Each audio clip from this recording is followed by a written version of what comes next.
The combined air operations center hummed with a low-frequency tension of 100 screens tracking death in real time. Somewhere above the rows of consoles and beneath the sterile fluorescent lighting, Kuwait's air conditioning fought a losing battle against the body heat of 24 watch officers, intelligence analysts, and liaison personnel crammed into a space designed for 15. The year was 2016, and the fight against ISIS had turned northern Iraq into a chessboard of small icons representing lives that could be extinguished with a single bad call.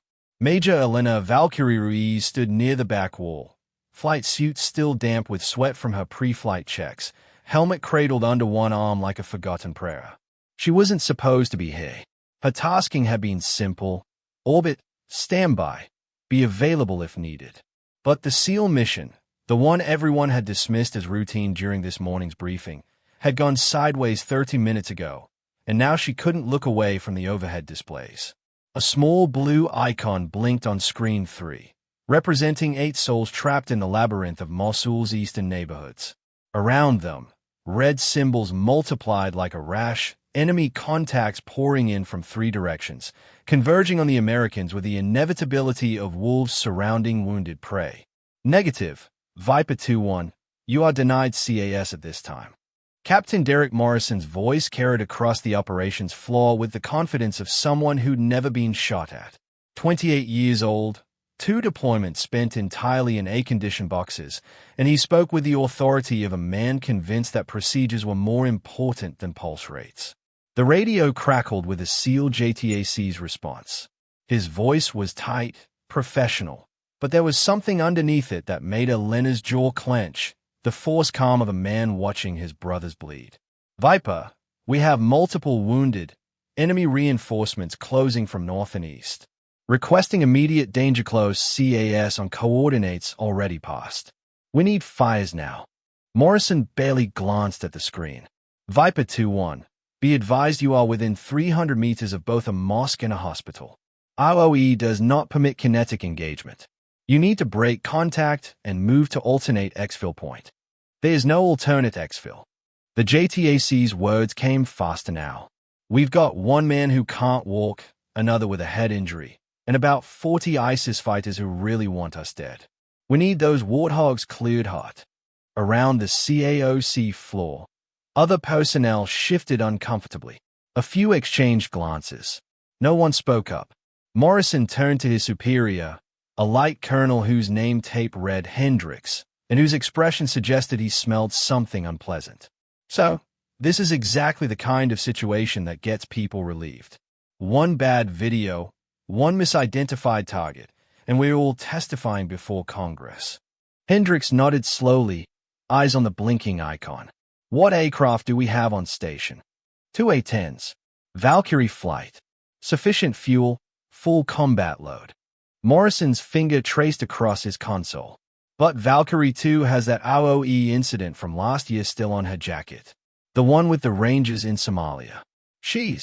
I know who she is. Hendricks cut him off, but his eyes found Elena across the room. She felt the weight of his gaze, the calculation happening behind it. Problem pilot. Loose cannon. Liability. Morrison leaned back in his chair, addressing the room as much as his commander. This is exactly why we need adult supervision on trigger-happy pilots. Give them an excuse and they'll drop ordnance on anything that moves. That old hog driver over there. He didn't point, but everyone knew who he meant. She's 1 write-up away from a desk job, and frankly, that's probably where she belongs. The A-10 is an outdated platform for outdated tactics. Elena's knuckles whitened around her helmet. She'd heard variations of this speech before. Always from people who'd never done close air support, never threaded a gun run between friendly forces and enemy positions with margins measured in meters, never had to make the choice between following orders and saving lives. The JTAC's voice came through again, and this time the professional veneer was cracking. Viper, I'm looking at American blood on the ground and more of it coming.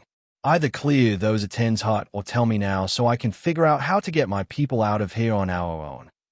Morrison's response was crisp. Viper 2-1, maintain your position. We're evaluating options. Valkyrie flight. Continue holding at assigned altitude. Do not, repeat, Do not descend below 12,000 feet. Do not engage unless specifically cleared by this facility. Valkyrie 2 copies. That was the younger pilot, her wingman. She could hear the relief in his voice. Grateful someone else was making the hard calls. Grateful he wouldn't have to risk his career today. Elena said nothing. She didn't check in, didn't acknowledge. She was already moving toward the corridor that led to the flight line, her boots silent on the polished floor. Behind her, Morrison was explaining to Hendricks why restraint was the better part of valor, why they needed to trust the process, why those SEALs should have had better planning in the first place. The last thing Elena heard before the CAOC door sealed shut was the JTAC's voice, quieter now, resigned. Copy your last, Viper. Guess we're on our own. Viper 2-1 out. In that moment, in that sterile room filled with screens and second-guessing, 8 men had been abandoned. Not by enemy action, not by mechanical failure or bad intelligence. By policy, by fear of headlines, by loud men in clean uniforms who would sleep soundly tonight while others bled. Elena's hand found the door handle to the flight line. Through the small window, she could see her A-10 being prepped for what Morrison assumed would be an uneventful orbit. They were wrong about what kind of night this would be. 6 hours earlier, the sun had barely cleared the horizon when Elena walked the flight line at Al Jaber Air Base, her shadow stretching long across concrete still cool from the desert night. The A-10 stood in 2 rows, 8 aircraft, each one scarred and patched and stubbornly functional, like punch-drunk fighters who didn't know when to quit. She loved these machines in a way that made other pilots uncomfortable. The newer guys flew their missions and went home. Elena walked her jet every day, running her hands along panels the maintainers had just checked, looking for things that couldn't be seen on a diagnostic screen. Chief Master Sergeant Williams, who'd been keeping warthogs flying since Desert Storm, once told her she had the touch, that instinct for when something was wrong even when all the numbers said otherwise. Morning, Major. 2 younger pilots jogged past her toward the squadron building, their conversation loud and careless in the way of people who'd never lost anyone. Bet you $20 that SEAL raid tonight gets cancelled. These advise and assist things always do. I'll take that bet. But either way, they're not calling up the hogs for it. Not when they can put a Viper overhead and pretend they're doing CAS. They disappeared through the ready room door, laughter trailing behind them like exhaust. Elena kept walking. There'd been a time when casual dismissal bothered her, when she'd felt the need to prove something. That time had passed somewhere over Benghazi in 2011, or maybe earlier. In the dust and heat of Iraq's sunny triangle in 2006, the Squadron Heritage Room told part of her story, though few people made the connection anymore. On the north wall, between a fading unit citation from Kosovo and a newer plaque commemorating the anti-ISIS campaign, there hung a photograph that maintenance crews had salvaged from an old deployment. It showed an A-10 so low over an Afghan ridgeline that you could see the individual rocks on the mountainside beneath its wings. The aircraft bore the tail code of their squadron, but no visible markings, just gray paint and shadows. Beneath the photo, someone had written in black marker, "Phantom, when the radio says no joy, look for the hog." Ground units had given her that call sign years ago, back when targeting approval could take hours and men died waiting. She developed a reputation for appearing exactly when the situation was most desperate, for threading gun runs through geometry that shouldn't have been possible, for breaking rules in ways that somehow never quite violated the letter of the orders. The brass had never loved her for it, but they hadn't been able to prove anything either. Until Somalia. That mission lived in her nightmares with perfect clarity. A ranger element pinned in an urban warren, enemy fire from 3 buildings simultaneously, a restrictive IOE that assumed every window might hide a civilian. The CAOC had said no. The ground commander had said no. Everyone had said no except the 18-year-old kid on the radio whose voice kept getting quieter as he bled out. Elena had put a 30-round burst through a wall so close to friendly positions that the Rangers later said they felt the heat from the rounds passing overhead. 3 enemy fighters died. The kid lived. In one frame of video, one single frame captured by an ISR asset at the wrong angle, showed what might have been a civilian running from the building seconds before impact. The investigation had taken 4 months. She was cleared Forensics proved the figure was carrying an AK-47, but the stigma stuck like oil stains on concrete. Lawyers and staff officers remembered. Combat veterans remembered differently, but they weren't the ones writing efficiency reports. In her wall locker, wrapped in a clean cloth, Elena kept a KIA bracelet with a name she'd never met. SEAL Petty Officer 2nd Class Marcus Chen. He died in Fallujah in 2007 during a mission where another CAOC, another set of staff officers, had denied her request to provide close air support. The intelligence summary said enemy fighters had moved too close to a protected historical site. The after-action report said Chen had taken 3 rounds to the chest while his team waited for fires that never came. She'd found his name in the casualty notifications weeks later. She'd never forgotten it. The maintenance chief found her standing by her aircraft 20 minutes before her brief time, running through mental checklist items she'd memorized 15 years ago. You early. Again. Can't be too prepared, Chief. That's what you always say. Williams handed her a clipboard. 359 is your bird today. Fresh gun barrels. Full load of high-explosive incendiary.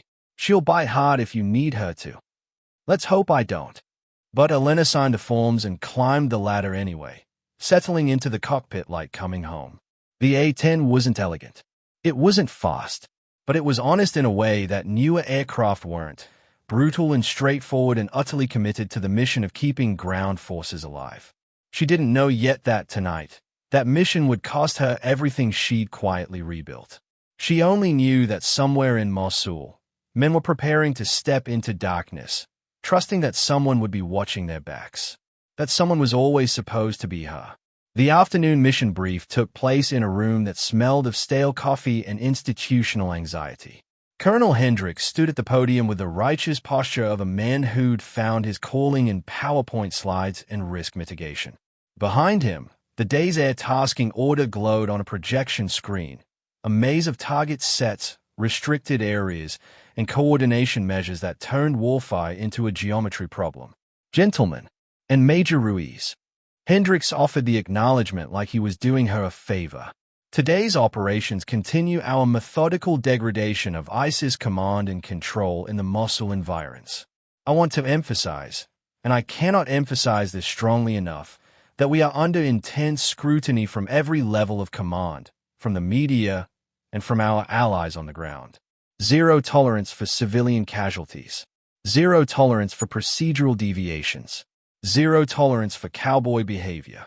His eyes found Elena in the second row. Several younger pilots followed his gaze. Some of you have been around long enough to remember when close air support meant drop bombs and sort it out later. Those days are over. We operate with precision, with discipline, and with proper approval authorities. That means if your JTAC requests something that doesn't fit the IOE, you deny the request and bring it up through proper channels. You do not freelance. You do not make command decisions in the cockpit. He paused. Am I absolutely Clay? A chorus of yes, sir filled the room. Elena said nothing, her pen moving steadily across her kneeboard card, copying grid coordinates and frequencies. Hendricks continued. Now, as an aside to today's primary missions, there's a small footprint raid planned for tonight in eastern Mosul. SEAL element going after a suspected bomb-making facility. This is officially an advise and assist mission with Iraqi partners taking the lead. Our role is strictly supporting. A assets will be on call but heavily constrained due to urban terrain and proximity to protected sites. He clicked to the next slide, showing an overhead image of Mosul's shattered neighborhoods. The target building is here, approximately 200 meters from a functioning hospital and 350 meters from a mosque. IOE stipulates no kinetic effects within 300 meters of either structure unless we have positive identification of imminent threat to U.S. forces and no other option exists. And even then, you will not engage without my personal approval. Captain Morrison, attending the brief as the CAOC watch officer for the evening shift, raised his hand. So, what's the backup plan if the SEAL element gets into trouble? They won't. They are professionals. They know the risks, and they have Iraqi support on the ground. Hendricks shrugged. But if somehow things go sideways, we have Valkyrie flight on standby. 2 A-10s with sufficient loiter time and full weapons loads. Valkyrie 1, you'll be mission lead tonight. Elena glanced at her wingman. First Lieutenant Jake Viper Harrison, 3 deployments, solid pilot, but someone who'd internalized the lesson that career advancement came from not making waves. He nodded eagerly at the mission lead designation. Valkyrie 2, you'll be supporting. Hendricks didn't elaborate, but the implication was clear. She'd be there to follow orders, not give them. Insurance in case Harrison needed help, but kept on a tight leash by someone younger and more pliable. After the brief, the squadron hallway filled with the usual pre-mission chatter. Elena gathered her flight publications while nearby conversations washed over her like toxic runoff. I heard she almost got canned for that Somalia thing. Some ranger said she saved his life, but the lawyers had a different take. Doesn't matter what actually happened. Matters what people think happened. She's lucky Hendricks lets her fly at all. Old guard A-10 drivers, man. They think it's still the highway of death. Doesn't work that way anymore. If those SEALs get in trouble tonight, last thing they need is some rogue pilot trying to relive her glory days. Elena packed her kneeboard cards with steady hands. Once upon a time, she might have turned around and corrected them.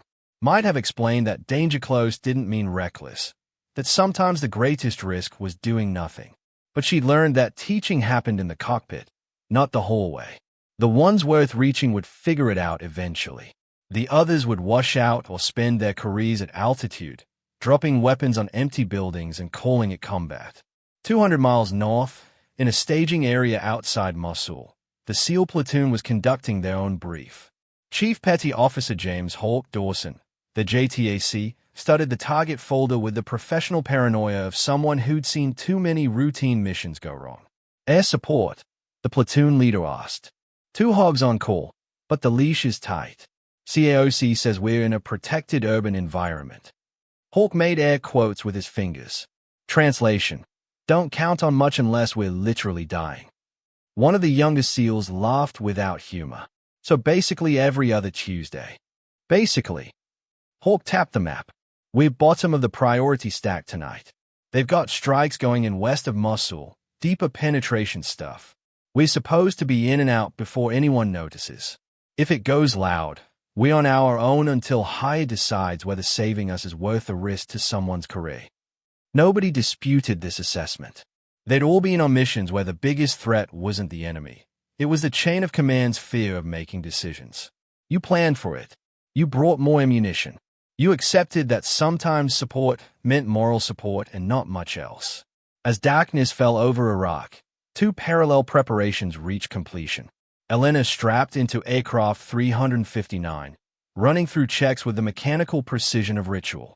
In Mosul, the SEALs loaded into helicopters, weapons cleaned, explosives prepped, everyone mentally rehearsing their piece of the mission. In the CAOC, Captain Morrison settled into the watch officer chair and addressed his team with the confidence of someone who'd never had to make a life-or-death decision in real time. Remember, folks, we're the adults in the room tonight. These ground guys like to push for fires they don't need. Our job is to protect them from themselves and protect the mission from bad press. When in doubt, the answer is no. Clay. His team nodded. Above them, the screen showed multiple missions unfolding. One small icon represented Valkyrie flight, orbiting and holding patterns at 12,000 feet. Another icon represented 8 Americans about to walk into an ambush that intelligence had completely missed. The pieces were in place. The stage was set.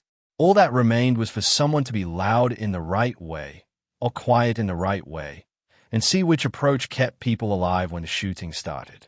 Elena's A-10 climbed into the night sky, nose pointed toward Mosul, while in her headset the radio channels hummed with routine traffic. Nothing urgent. Nothing wrong. Not yet. The approach into eastern Mosul looked like something from a nightmare documentary. Through his night vision, Chief Dawson could see entire city blocks reduced to skeletal remains, walls punctured by tank rounds, buildings collapsed into their own basements, streets cratered by IEDs and airstrikes. Somewhere in this urban graveyard, ISIS had built a bomb-making operation sophisticated enough to warrant a SEAL visit. The helicopters dropped them 3 blocks from the target. Iraqi partner forces were supposed to establish the outer cordon, but as Dawson's boots hit the ground, he noted the complete absence of the promised support. Radio check with the Iraqi commander revealed what everyone had suspected. They were delayed by mechanical issues and would catch up soon. Translation: We on our own. The SEAL platoon moved through the darkness like wraiths, every corner checked, every window treated as a potential threat. The target building sat in the middle of a residential area that had been evacuated weeks ago, or so intelligence claimed. Dawson kept his laser designator ready and his radio frequency set to the Valkyrie flight overhead, just in case. They breached the target building at 2147 local time. For exactly 90 seconds, everything went according to plan. They found the bomb-making materials, enough explosives to level a city block, detonators, timing devices, propaganda materials. The demolition specialists started prepping charges while others pulled security. Then the world exploded. Gunfire erupted from 3 directions simultaneously. Not opportunistic pot shots, but coordinated, sustained fire from positions that suggested someone had known they were coming. Muzzle flashes lit up windows across the street. An RPG streaked past the building's entrance, detonating against a wall with a pressure wave that knocked 2 SEALs off their feet. Contact north, contact east, contact south. The platoon leader's voice was controlled but urgent. Hawk, get air spinning up now. Dawson was already on the radio, his training taking over even as rounds cracked overhead. Valkyrie flight, Viper 2-1. Troops in contact, immediate CAS requested. How copy? Viper 2-1. Valkyrie 2 reads you Lima Charlie. Standing by for 9 line. That was the wingman, Harrison, the young lieutenant. Dawson rattled off the coordinates, elevation, target description, and attack heading with the precision of a man who'd done this 100 times. Friendlies marked by IR strobes. Request immediate gun run on enemy positions north side of our location. Multiple technicals, dismounted fighters. Danger close, we accept risk. There was a pause. Then Harrison's voice came back, but it wasn't the immediate acknowledgement Dawson expected. Viper 2-1, stand by. Requesting clearance from CAOC. Behind Dawson, one of the SEALs screamed as a round punched through his thigh. Another SEAL dragged him into better cover while the corpsman scrambled over with his aid bag. Blood looked black under night vision. Valkyrie, we don't have time for standby. We need those guns now. In the CAOC, Morrison stared at the overhead display with the expression of a man doing complex math. The SEAL position blinked blue. The mosque showed as a protected site 280 meters to the southwest. The hospital was marked 320 meters southeast. Enemy positions were scattered in between, too close to the protected structures for comfort. Negative, Valkyrie flight. Do not engage at this time. Viper 2-1, you are too close to protected sites. Break contact and move to alternate position. Morrison's voice carried absolute certainty. On the ground, Dawson felt something cold settle in his stomach. He'd been in enough fights to know when someone was about to die, and right now that someone looked like his entire platoon. Viper, negative on the movement. We have casualties. Cannot break contact. Enemy reinforcements are closing from multiple directions. We need immediate fire support or we're not making it out. Viper 2-1, maintain your position. We're working the problem. Working the problem. Dawson wanted to reach through the radio and strangle whoever came up with that phrase. On the screen in front of him, more red icons appeared. Enemy reinforcements pouring into the neighborhood like blood filling a wound. The SEALs were putting out disciplined fire, but they were 8 men against what looked like 40 or 50 fighters who knew the terrain and had all night to grind them down. Another SEAL took a round to the helmet. The impact knocked him unconscious, but the Kevlar held. 2 men down now. The platoon leader made the call to consolidate in the target building's courtyard, a half-collapsed space that offered some protection but would become a tomb if they couldn't break the enemy's grip. Viper 2-1. Dawson forced his voice to stay level. We are now consolidated in defensive position with 2 casualties. Enemy is advancing from north and east. I can mark targets with laser. Request immediate danger close gun run or we will be overrun. How copy? At 12,000 feet, Elena listened to every word. She'd been monitoring the tactical frequency since the first shots were fired, her hands moving across her instruments, plotting geometry in her head. She knew exactly where the SEALs were. She could see the mosque and hospital on her targeting display. She could visualize the attack run that would put rounds on the enemy positions without touching the protected sites, a curved approach from the southwest, a short burst, offset from the structures by enough margin to satisfy even the most conservative interpretation of ROE.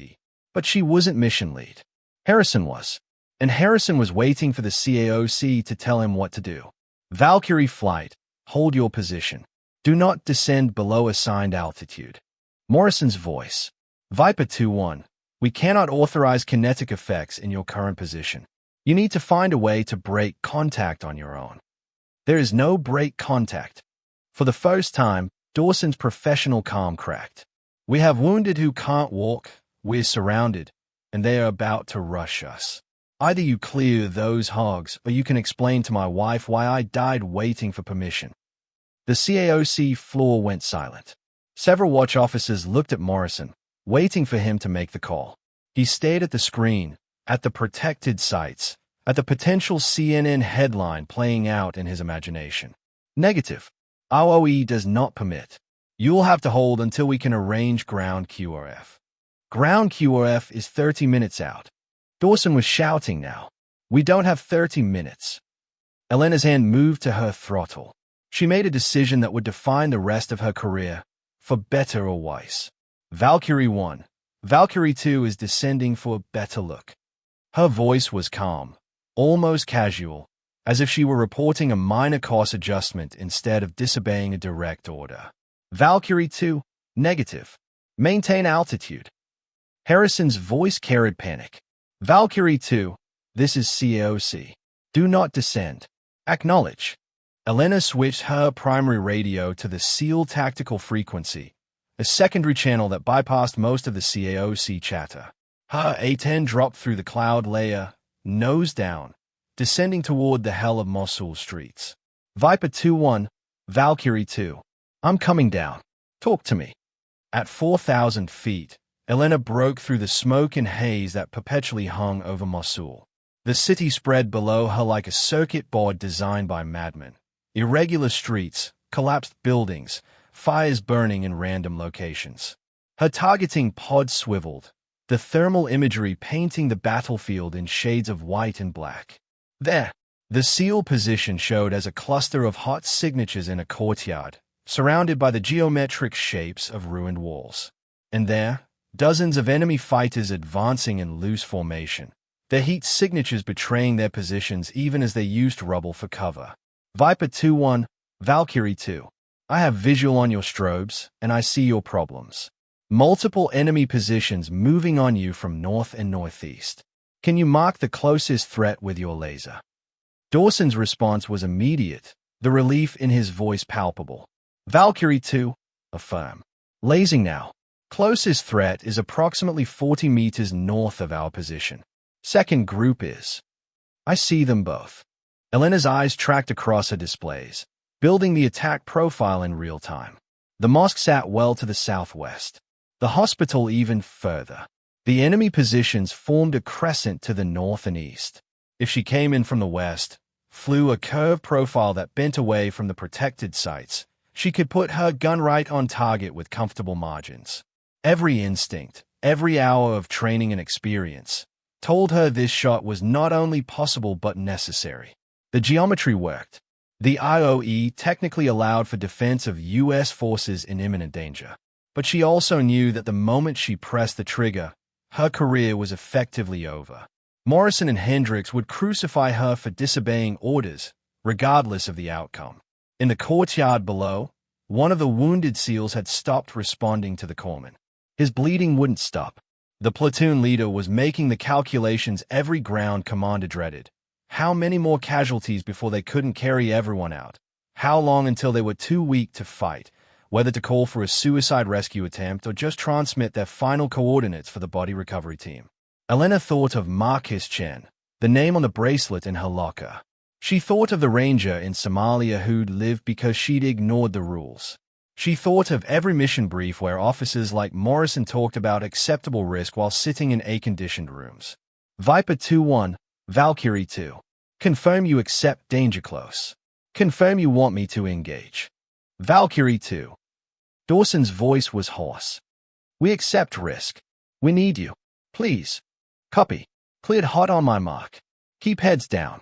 She rolled inverted and pulled, the A-10 groaning as it came around in a descending spiral that put her nose on the target axis. The gun sight pipper tracked across her HUD, crossing the thermal images of enemy fighters who had no idea death was diving toward them at 350 knots. In the CAOC, alarms started going off. Valkyrie 2 is descending rapidly. She's going hot. Abort. Abort. Morrison was standing now, screaming into his microphone. Valkyrie 2, cease all offensive action. Acknowledge immediately. Elena's thumb found the trigger. The world narrowed to the sight picture, the geometry, the target. Just like 1,000 training runs, just like every real mission she'd ever flown. The A-10 was built for this moment, for putting 30mm rounds exactly where they needed to go when someone's life depended on it. Valkyrie 2, rifle. The GU-8 Avenger cannon erupted with its distinctive sound, not a machine gun's rattle but a deep, tearing roar like the world's angriest chainsaw. 70 rounds per second poured into the street north of the SEAL position. Each round was the size of a milk bottle, each one carrying enough explosive to demolish a car. The enemy position simply ceased to exist. Bodies tumbled. A technical truck loaded with fighters disintegrated in a cascade of secondary explosions. The coordinated assault broke as survivors dove for cover. Their advance turned into panicked retreat. Elena pulled off target, climbing and turning for another pass. Off safe. Viper, talk to me. Did I help or hurt? Help. Definitely help. Dawson was laughing, the slightly manic edge of a man who'd just been pulled from the edge of the grave. Enemy breaking contact to the north. We still have the eastern group moving up. I see them. Elena adjusted her flight path, lining up on the second group of fighters. This time she offset even further, coming in from a different angle to ensure her round stayed well clear of any protected structures. Second group marked. Going hot again. Valkyrie 2, cease fire. You are in violation of direct orders. Hendricks had taken the microphone from Morrison, his voice carrying the authority of rank and righteous anger. Elena ignored him. The gun spoke again, and another enemy position evaporated under the onslaught. The A-10 climbed away, and suddenly the battlefield was quiet except for the moans of wounded ISIS fighters and the crackle of fires. Viper 2-1, Valkyrie 2. Enemy contact broken. You should be cleared to move to your exfil point. Copy. Valkyrie 2. We're moving. Dawson paused. Whoever you are up there, thank you. You just saved 8 lives. Just doing my job, Chief. Get your people home safe. Elena climbed back toward altitude, her fuel state still comfortable, her weapons still loaded in case the SEALs needed more help. Below her, the platoon was already moving, carrying their wounded toward the evacuation point where helicopters would meet them. In the CAOC, the floor had gone silent. Morrison stared at the screen, at the icon showing the SEALs successfully extracting, at the ISR feed confirming that Elena's gun runs had struck only armed combatant with no collateral damage. His mouth opened and closed, but no words came out. Colonel Hendricks was already drafting the report in his mind. Unauthorized engagement, violation of direct orders, disregard for proper approval procedures. It didn't matter that it had worked. It didn't matter that Americans were alive because of it. Rules were rules, and she'd broken them in the most public way possible. But then a quiet voice spoke from the back of the operations center, a voice that made everyone turn. That was textbook danger close CAS. Major General David Cowney stepped forward, his 2 stars catching the overhead lights. He'd been observing from the shadows, a JSOC liaison officer whom most of the CAOC staff had forgotten about. I was on the ground in Somalia, 2015. Similar situation, similar urban geometry, same pilot. She put rounds through a window so tight that rangers said they could feel the heat. Every single target was confirmed hostile. 0 civilian casualties. Morrison found his voice. So, regardless of the outcome, she violated direct orders from officers who were about to let 8 SEALs die because they were more worried about their careers than their mission. Kowani's voice was quiet, but it cut through the room like a blade. I listened to that JTAC begging for help. I watched you people sit here and calculate risk while men bled. And I watched that pilot do what she's been trained to do, support troops in contact. He walked to Morrison Station and pulled up the ISR footage, rewinding to Elena's gun runs. Look at this. Look at these approach angles. She offset from the mosque by over 200 meters. Hospital was never in danger. Every round impacted on confirmed hostile positions. This isn't cowboy tactics. This is what expertise looks like when you stop micromanaging it. Hendricks cleared his throat. General, I understand your perspective, but we have regulations for a reason. We can't have pilots making independent decisions about when to save American lives. Connie turned to face him. That's literally their job, Colonel. And while you were busy being the adult in the room, that pilot was being the professional you should have trusted in the first place. He tapped the console, pulling up Elena's service record. 3 combat deployments, 4 air medals, 2 distinguished flying crosses, 15 confirmed danger-close CAS missions with 0 friendly fire incidents. She has more experience threading rounds through open terrain than anyone else in your squadron, and you sidelined her because she made you uncomfortable. The general's eyes swept the room. I'm writing my own report about tonight. It's going to mention that Major Ruiz saved 8 SEALs after proper channels failed them. It's going to recommend her for a medal. And it's going to ask some pointed questions about why the people in this room thought procedures were more important than American lives. He turned and walked out, leaving a stunned silence in his wake. Morrison slumped in his chair, the confidence draining from his face like water from a cracked cup. Around him, other watch officers suddenly found their consoles very interesting, unwilling to meet his eyes. On Elena's radio frequency, her wingman's voice came through. Continue. 3:03 p.m. Tentative and small. Valkyrie 2. That was incredible flying. I should have backed you up. I'm sorry. Nothing to apologize for. Valkyrie 1. You followed orders. That's what they train you to do. But you saved. I broke orders. There's a difference. Don't try to be me, Jake. But better than both of us. Figure out how to make the system work instead of fighting it. How A-10 climbed through the darkness, heading back toward Kuwait, and Elena felt the familiar weight settling on her shoulders, the knowledge that she'd done the right thing and would pay for it anyway. But for once, the weight felt lighter. 8 men were going home tonight who wouldn't have otherwise. Whatever happened next, that was enough. The sun was already climbing when Elena landed at Old Jabba, her A-10 trailing heat shimmer from gun barrels that had finally cooled. The maintenance crew was waiting. They always knew when something significant had happened, even before the official reports came through. Chief Williams met her as she climbed down, his lined face unreadable. How's 359 holding up? She's perfect, Chief. Flew like a dream. Heard you gave her a workout last night. Just another mission. He looked at her for a long moment, then nodded slowly. Well, she's ready whenever you need her again. The emphasis on whenever carried meaning. He knew she might not be flying for a while, and he was saying he'd keep her jet ready anyway. Elena walked across the flight line to the squadron building, her body aching from the mission's tension. Other pilots were arriving for the morning brief, and she felt their eyes tracking her movement. For once, the conversations didn't stop when she passed. Instead, people just watched, evaluating, reconsidering. The debrief took place in Colonel Hendricks' office. He sat behind his desk with Morrison flanking him, both men wearing expressions of professional disappointment. A folder sat between them, probably already full of paperwork with terms like unauthorized engagement and disregard for proper procedures. Major Ruiz. Hendricks folded his hands. Last night you violated direct orders from both your flight lead and this command. You descended below assigned altitude, engaged targets without proper clearance, and used a secondary radio frequency to bypass command oversight. Do you dispute any of these facts? No, sir. Do you have anything to say in your defense? Elena thought about Marcus Chen, about the ranger in Somalia, about 8 SEALs who were eating breakfast with their families this morning instead of being zipped into body bags.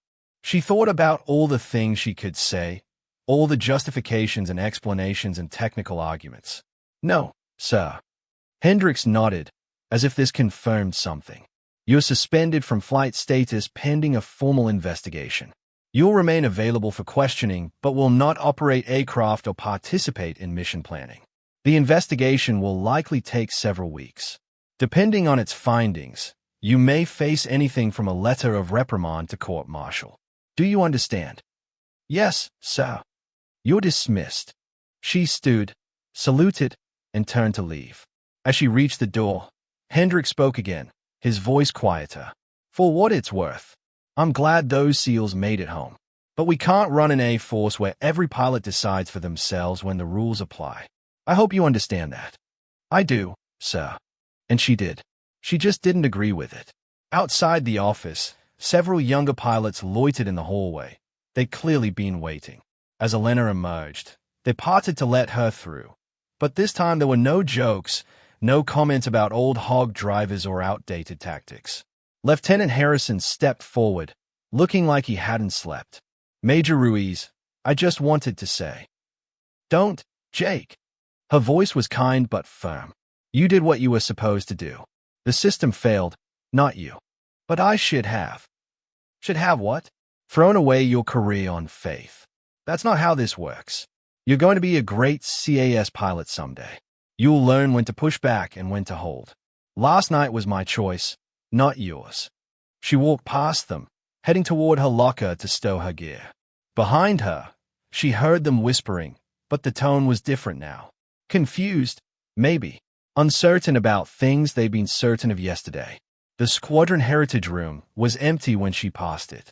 She paused at the photograph of the A-10 flying low over the Afghan ridgeline, the one labeled Phantom. Someone had added a small note beneath it during the night, written on an index card in precise handwriting. Mosul, 2016. 8 saved. Still flying low because somebody needs a second chance. Elena didn't know who'd written it. Didn't matter. She touched the photograph once, then kept walking. 2 days later, the SEAL platoon returned to Kuwait for their debrief. They weren't supposed to interact with Air Force personnel, different chains of command, different facilities. But Chief Dawson had ways of finding people when he needed to. He found Elena in the base gym at 0600, running on a treadmill while she waited for lawyers to decide her fate. He didn't announce himself, just set a small cardboard box on the machine next to Hayes and started his own run. They ran in silence for 10 minutes before he spoke. That was some flying the other night. Just doing my job. Your job was to stay at altitude and follow orders. What you did was decide that our lives mattered more than your career. He glanced over at her. We wanted you to have something. It's in the box. After he left, Elena opened it.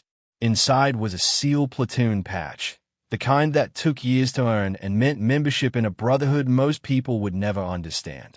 Underneath it was a challenge coin, heavy and worn, with a trident on one side and a simple inscription on the other, to the Phantom, for the ones who didn't get left behind.